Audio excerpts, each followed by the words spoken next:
pasarnos a nuestro último speaker, Jaime San Martín de la Universidad de Chile, y nos va a hablar de Powers of Green are Green. A ver, primero agradecer la paciencia de ustedes y gracias por la invitación de María Soledad Torres y de Marco Colgini. Voy a saltar algunas partes para el beneficio del tiempo. A ver, ¿de qué se trata? Se trata de transformar lo que se llama el potencial de un proceso de Markov. ¿Ok? Y la motivación es que hay varias maneras de construir procesos Markov y todos conocemos dar un generador infinitesimal TL, que sea en realidad un semigrupo y sea positivo. ¿Sí? Entonces, bueno, y el semigrupo también se puede definir dando las transiciones infinitesimales, ¿cierto? Es cómo evoluciona el proceso de un tiempo t a un tiempo t más h.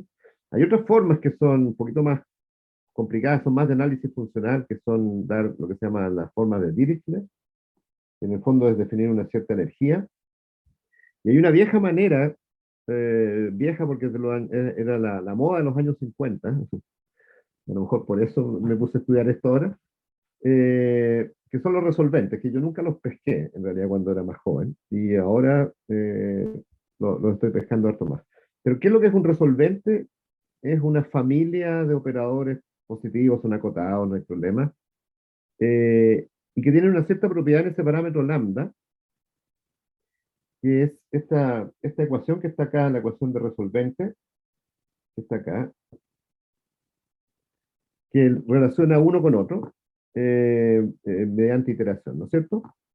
En el fondo, si uno se da una familia que es la transformada de Laplace de un semigrupo, se da cuenta que satisface esa ecuación. Y entonces, en vez de trabajar con PT, con el semigrupo, uno trabaja con el resolvente. ¿Cuándo yo tengo un resolvente? O sea, ¿cómo caracterizo un resolvente? Porque caracterizar operadores infinitesimales o las transiciones infinitesimales son más o menos fáciles, todo el mundo está bien acostumbrado a eso. Bueno, ese es un teorema de los años 50 de Hunt, súper potente, que dice el G acá es el U de 0. Y vamos a ver que conociendo el U de 0 conocemos todo.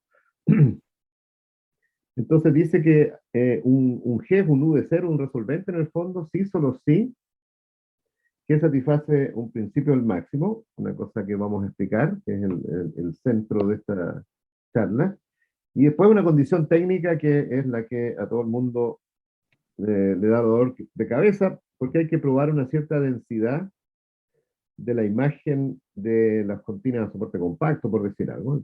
Esto está hecho mucho más general, pero para la charla de hoy día es que G de C sub 0 está contenido densamente en C sub 0. ¿Ya? Y voy a tratar de explicar cuál es la interpretación probabilista de esa última condición.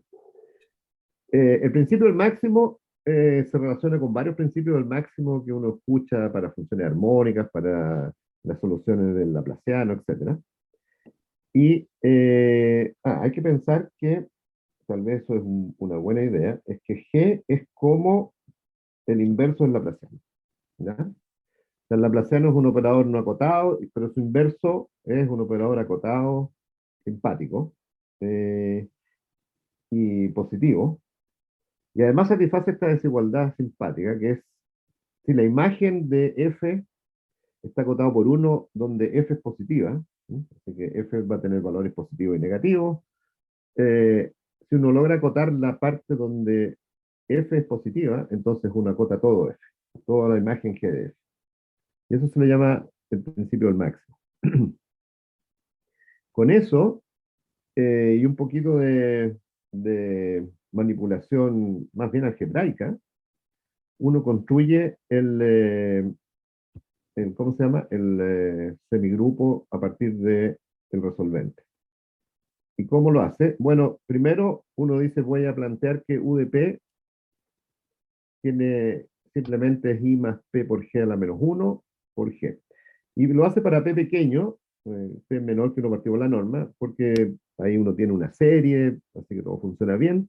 Y lo importante es demostrar esta igualdad que está acá. Es simplemente casi una igualdad algebraica una vez que uno ya tiene la serie. ¿Mm?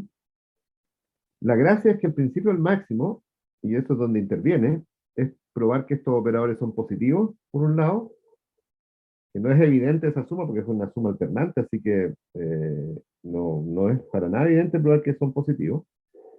Y esto es tanto más importante, que P por U de P tiene norma menor o igual que 1. Por dos cosas. Primero, da un control sobre la norma de U de P como decae con P. Hay que pensar que P lo quiero hacer hacia infinito, ¿eh? Porque el resolvente es para P mayor que 0.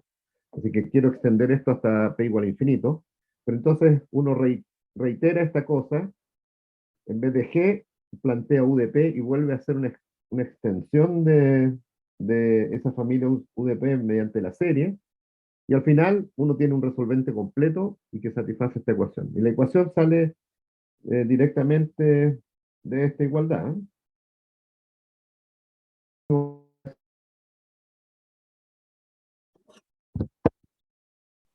Sí, entonces decía que con la serie extiendo un pedacito del UDP, con la desigualdad esta de norma la puedo extender otro poquito y así demuestro al final. Fíjate que la norma de UDP va decayendo más rápido, así que la norma de 1 partido por UDP es grande, así que cada vez puedo extender esto más y más. Y de la ecuación de resolvente uno empieza a derivar con respecto a P. La primera derivada sale negativa, estoy suponiendo que el F es positivo, acá. Entonces, como los U son positivos, la primera derivada es negativa, la segunda es positiva, etc. Así que esto es una función cuya derivada oscilan, y eso se llaman completamente monótonas, y eso es un gran teorema, que eso es la transformada de Laplace de algo, de una medida. Y una vez que uno tiene eso, ya el semigrupo está listo. El PT es esa cosa que está ahí, y uno demuestra de nuevo de la ecuación de resolvente que es un semigrupo. Y así se construye un semigrupo a partir de G. El G es poner P igual a 0, así que el G tiene esta interpretación. El G es la integral de PT de f de x, que significa esencialmente, si uno piensa que f es la indicatriz de un pequeño volumen, es el tiempo total que el proceso pasa en ese volumen. Eh, Normalmente este operador G potencial tiene densidad, y la densidad simplemente significa esto. Yo parto un punto X, como aquí en la figura, el proceso se mueve y paso cerca del Y muchas veces, el proceso normalmente es transiente, y entonces en una pequeña vecindad dada por esta bolita roja, cuento cuánto tiempo pasa por ahí y hago tender la bolita a cero y el cociente tiende a G de X. Así que el potencial tiene una interpretación bien potente física, que es, partiendo de X, cuánto tiempo gasto en torno a Y. ¿Se puede medir eso? Sí, hay situaciones en que uno puede medir eso y no puede medir las transiciones. Por ejemplo, cuando uno tiene una red eléctrica en una ciudad, el G de XY, que es el potencial, de ahí viene el nombre, es justo el potencial entre dos puntos, que eso se puede medir con un voltímetro directamente, pero yo no puedo medir la transición a menos que desarme toda la ciudad. La transición tiene que ver con uno partido por la resistencia entre dos puntos, porque para medir la resistencia entre dos puntos tengo que desarmar todo el sistema y medir la resistencia, ¿no?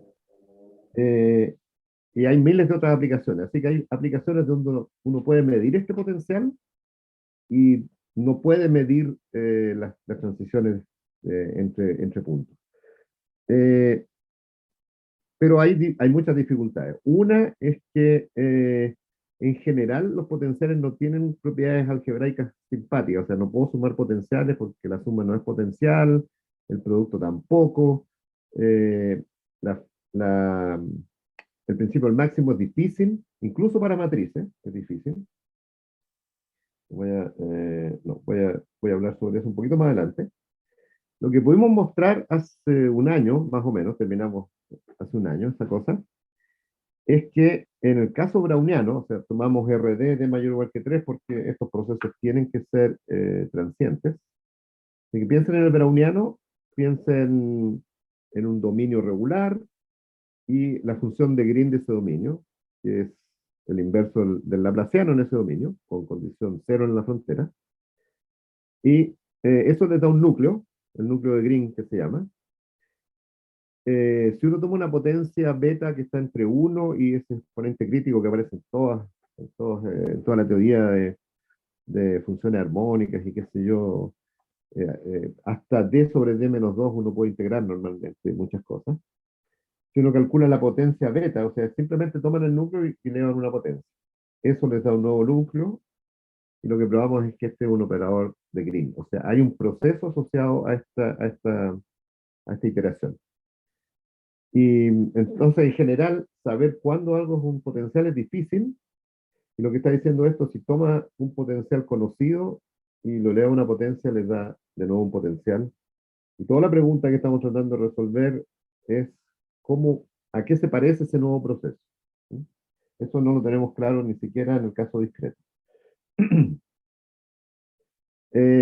el caso de RD, es súper conocida la función de Green, es una constante por 1 partido por la norma de x menos y a la de menos 2, así que tiene una singularidad en la diagonal, y la singularidad es como d menos 2. Si le van a la potencia beta, es simplemente cambiar el exponente, y eso les da un nuevo proceso. Proceso raro, porque les voy a comentar algunas cositas. Esos potenciales son súper conocidos, son conocidos desde los años 30, eh, por un gran matemático que era Riesz, y su estudiante Flotzman, que en realidad en su tesis trabajó sobre este problema. Y ellos probaron que este núcleo genera un operador que tiene esa propiedad al máximo, basándose en que son capaces de calcular la transformada de Fourier de esto.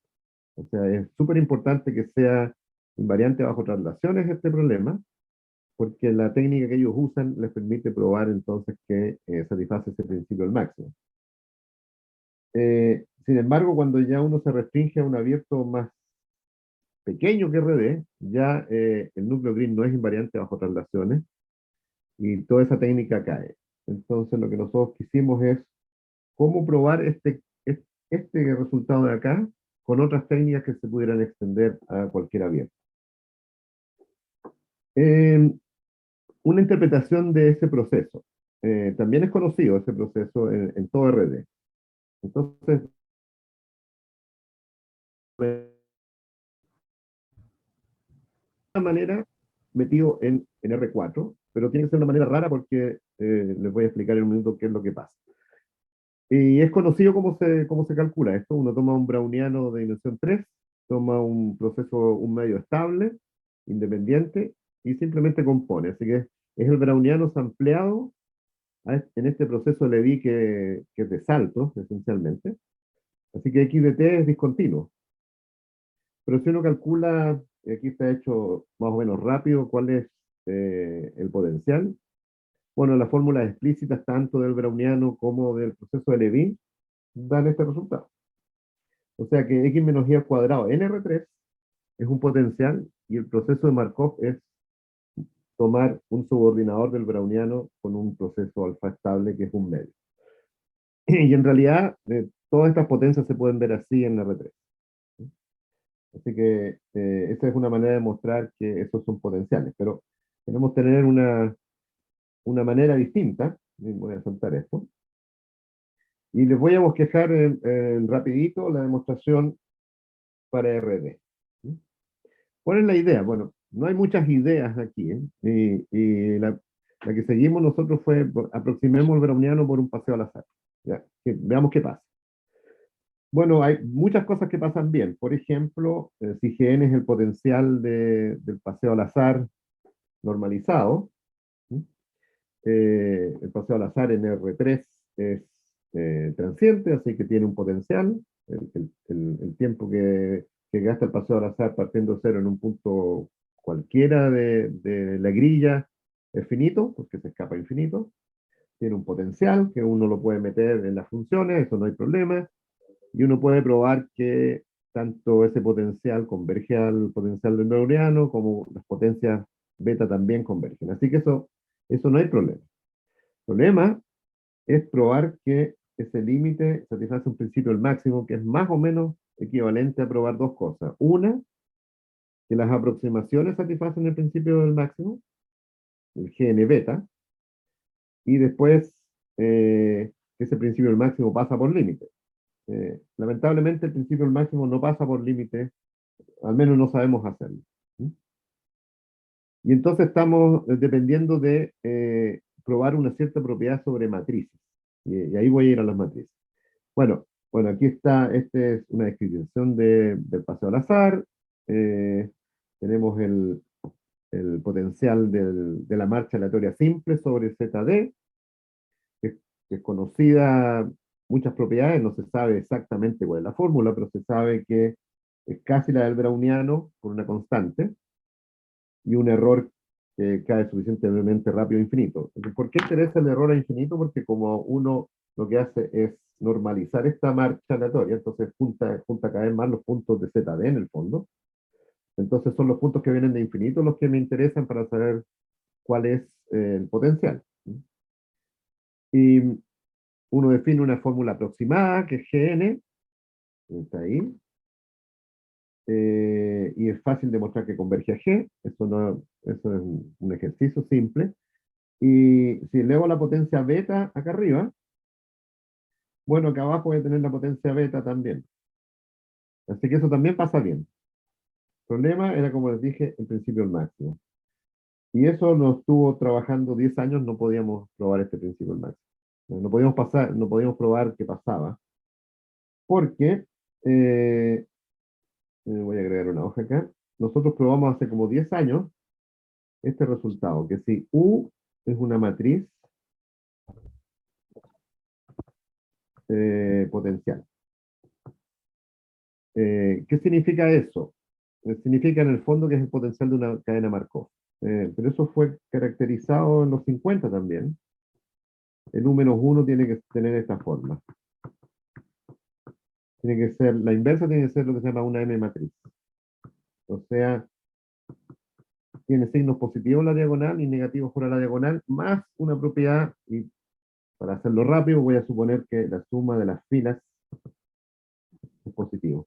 O sea, los términos en la diagonal dominan a todo el resto. ¿Ya? Otra manera de verlo es que esto es una constante por I menos P, y P es una matriz subestocástica. Eso significa que la suma de las filas sean positivas, que este 1 domina la suma de los P. ¿Ya? Y eso fue demostrado por choque de Denis en los 50. Y lo que nosotros probamos hace años es que si U es potencial, entonces U a la beta es potencial, para todo beta. Entonces es un problema de matrices. Lo que prueba esto es que en las matrices, si uno tiene una cadena Markov transiente, calcula su potencial, calcula la potencia beta de esa matriz, eso también es el potencial de otra cadena Markov. Entonces eso resuelve la primera parte. Todas estas aproximaciones son potenciales. Ya, perfecto. Era lo mínimo que deberíamos esperar. Pero, ¿y por qué esta propiedad pasa al límite? ¿Por qué la propiedad de, perdón, por qué la propiedad de el máximo pasa al límite? Eso nos demoramos harto tiempo hasta que dimos con una manera muy simple de caracterizar las matrices simétricas que son potenciales, que es esta que está acá.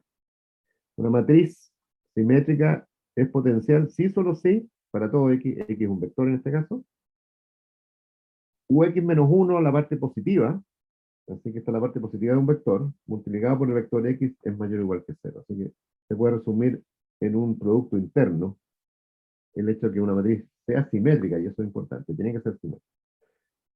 Para un lado la demostración es trivial, porque si uno dice, si u de x es menor o igual que 1, donde x es positivo,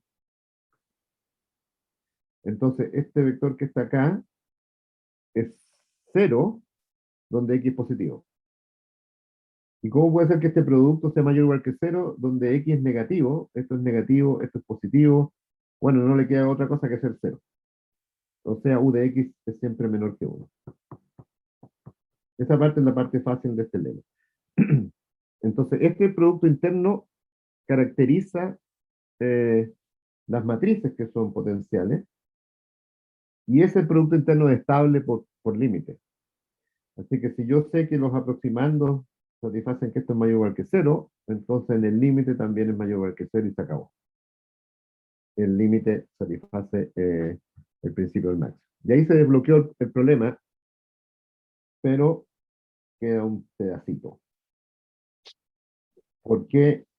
¿Por qué tengo la densidad? Y ese técnicamente es pesadísimo. Pero les explico en un minuto por qué se necesita eso, cuál es la interpretación probabilista de eso.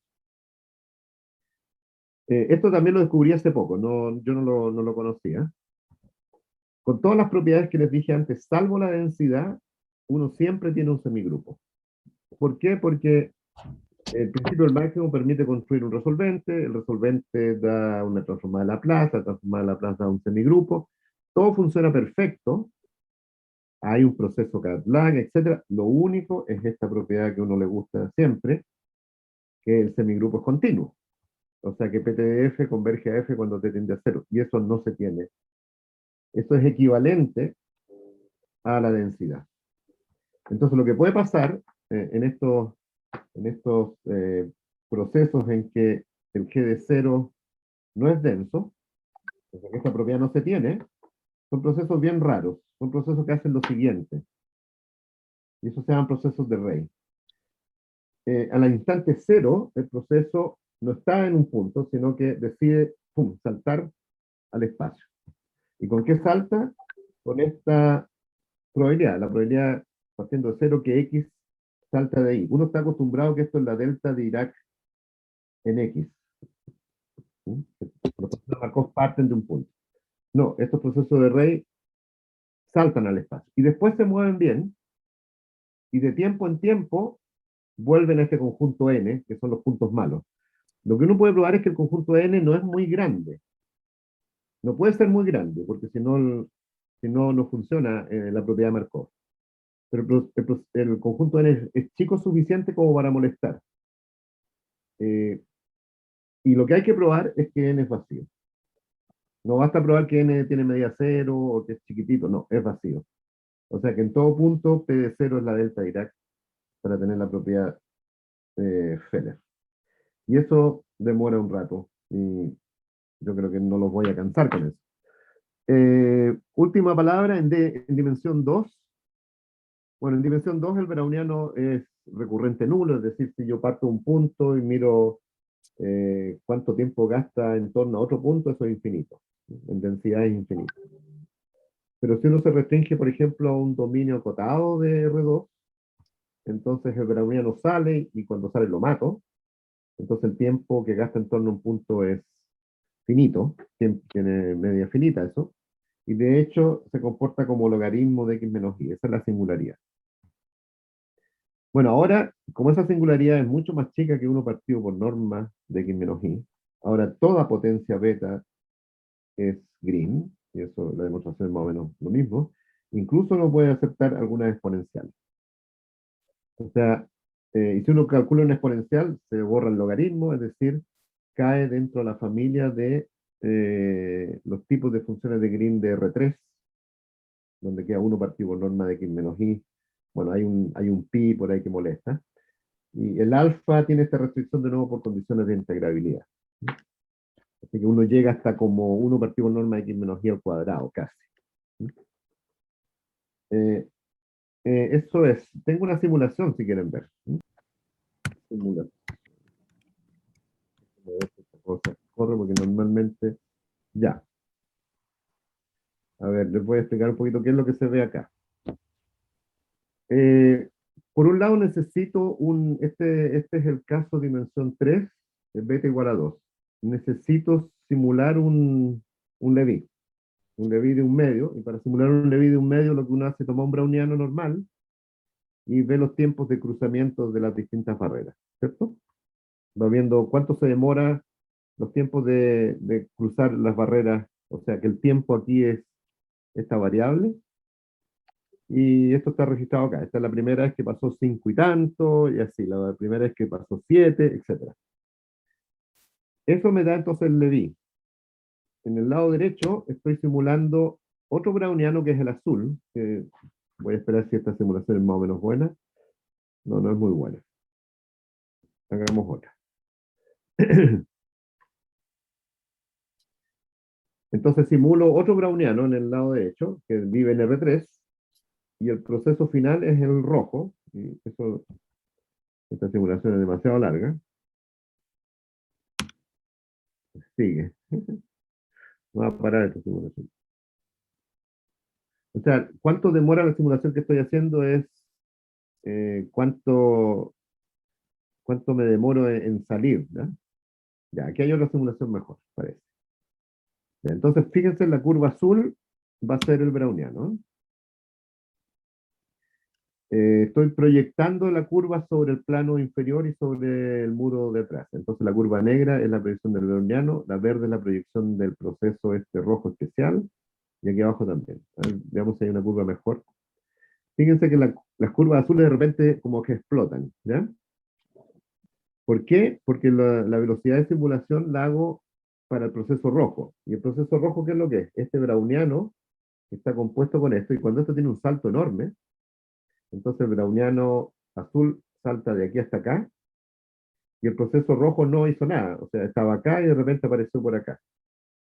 Entonces el browniano tiene que acelerarse para ponerse a la misma velocidad que el otro.